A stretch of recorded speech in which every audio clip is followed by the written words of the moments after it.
আসসালামু আলাইকুম। Huawei phone CPU issue মনে হচ্ছে। আর এই ফোনটাতে হিট দিয়ে মূলত সিপিইউ এবং ফ্ল্যাশারের বল বের করে ফেলেছে। একজন টেকনিশিয়ান এই ফোনটি পাঠিয়েছে বা দিয়েছে।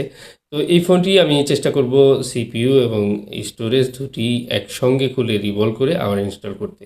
এই ধরনের প্রবলেমগুলো আসলে হতে পারে, বাট আমাদের চেষ্টা করতে হবে সঠিকভাবে কাজ করতে এবং কি এলোমেলো হিট দিয়ে আসলে ফোন এখন আর ঠিক হয় না। হিট দিয়ে আগে ফোন ঠিক হতো। ল্যাম্পের নিচে রেখে অনেক সময় দেখেছি যে এই ফোনগুলো কিন্তু অনেক সময় ঠিক হতো, বা অনেকে ল্যাম্পে রেখে সেই ফোনগুলো কিন্তু হালকা হিট দিয়ে ঠিক করে ফেলতেন।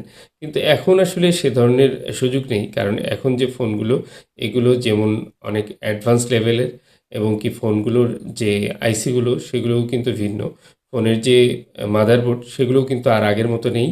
তো সব মিলিয়ে এখন যে প্রবলেম সেটি ফাইন্ড আউট করেই কিন্তু কাজ করতে হবে। এর বাইরে কোনো সুযোগ নেই। এখন কাজ করতে গেলে অবশ্যই কিছুটা নলেজ নিয়ে কাজ করতে হবে এবং হ্যান্ড স্কিল প্রয়োজন রয়েছে। তো যা হোক, আমি র‍্যাম সিপিইউ সুন্দর করে রিমুভ করে তারপর সেটাকে ক্লিন করলাম মাদারবোর্ড। ক্লিন করার পর আবার রিভলভ করলাম। রিভলভ করে স্টোরেজ আইসি আগে বসাবো। স্টোরেজ আইসি লাগিয়ে একটু হালকা নাড়া দিয়ে বসিয়ে নিলাম। এবার আমি সিপিইউটা বসিয়ে নিব। তো Huawei এর যে এই হাই সিলিকনের আইসিগুলো রয়েছে এগুলোতে কিন্তু প্রবলেম হচ্ছে। এখন অনেক ফোনই কিন্তু এরকম পাচ্ছি যেগুলোতে প্রবলেম হচ্ছে। তো যাই হোক, আমি আইসিগুলো ইনস্টল করে নিলাম এবং এলোমেলো এদিক সেদিক বল ছিল সেগুলো পরিষ্কার করে দিলাম। তো এবার আমি একটু ঠান্ডা করে নেব। ঠান্ডা করে ডিসপ্লে প্যানেলে লাগিয়ে দেখব যে ফোনটি অন হয় কিনা। তো এই ধরনের Huawei সহ বিভিন্ন ধরনের ফোনে কিন্তু সিপিইউ ইস্যু হচ্ছে।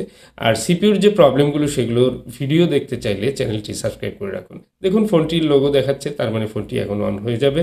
ফোনটির যে প্রবলেমটি ছিল সেটি হচ্ছে যে ডেড অবস্থায় ছিল। একজন টেকনিশিয়ান হিট দিয়ে হয়তোবা ফোনটিকে ডেড করে ফেলেছিল। কারণ আমি খেয়াল করলাম যে সিপিইউ ফ্ল্যাশারের আশেপাশে অনেক বল বেরিয়ে আছে। যা হোক, ফোনটা কমপ্লিট হয়েছে।